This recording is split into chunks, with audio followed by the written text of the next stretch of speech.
Bhavnagar Nilambag police સ્ટેશનમાં શહેજાદ કુરેશી નામના વ્યક્તિએ ફરિયાદ નોંધાવી હતી કે રાજસ્થાનના વિવેક નામના વ્યક્તિએ ભાવનગરના મેટલના વેપારીઓ સાથે ફેસબુક ઉપર લોખંડ અને ઇલેક્ટ્રિકના ભંગારની બાબતે ડીલ કરી હતી, જેને પગલે 3 શખ્સો રાજસ્થાન ગયા હતા અને ત્યાં તેમનું અપહરણ કરીને ખંડણી 3 લાખ માંગવામાં આવી હતી।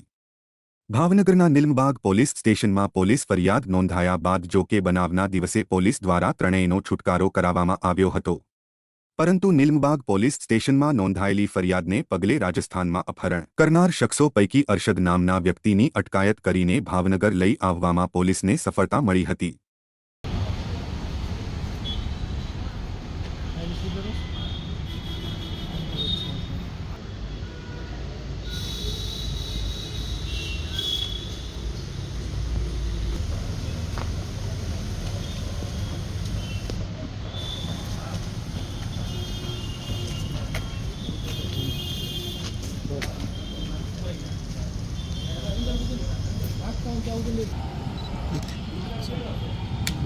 ठीक है।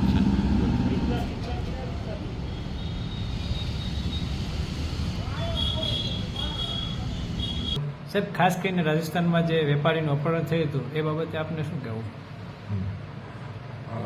અત્રે ફૈઝાનભાઈ કુરેશી દ્વારા એક ફરિયાદ દાખલ કરવામાં આવેલી છે, જેમાં અહીંના વેપારી જે જબ્બારભાઈ જે છે તે ફેસબુક ઓનલાઈન ઉપર તેનો વિવેકભાઈ કરીને રાજસ્થાનના જે બી એક વેપારી છે તેનો કોન્ટેક્ટ થયેલો અને બંને વચ્ચે લોખંડ અને ઇલેક્ટ્રિકનો જે સામાન સ્ક્રેપ જે છે તેની વેચાણની એક સમજૂતી થયેલી, જે અનુસંધાને રાજસ્થાનના વિવેકભાઈ જે છે તેણે ખેરથાલ રાજસ્થાન આવવા માટે જણાવતા અહીંના જે 3 વેપારી છે જબ્બારભાઈ, ફિરોઝભાઈ અને સલીમભાઈ રાજસ્થાન જાય છે।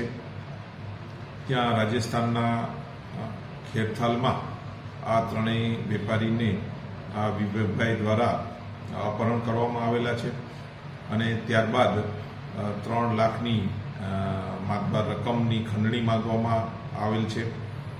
આ અનુસંધાને અત્રેના નીલમબાગ પોલીસ સ્ટેશનમાં ફરિયાદ દાખલ કરેલ છે અને રાજસ્થાનથી અફઝલ કરીને જે આરોપી જે છે તેને અહીંયા લાવી તેની અટક કરવામાં આવેલ છે અને નામદાર કોર્ટ દ્વારા 3 દિવસના રિમાન્ડ આપેલ છે।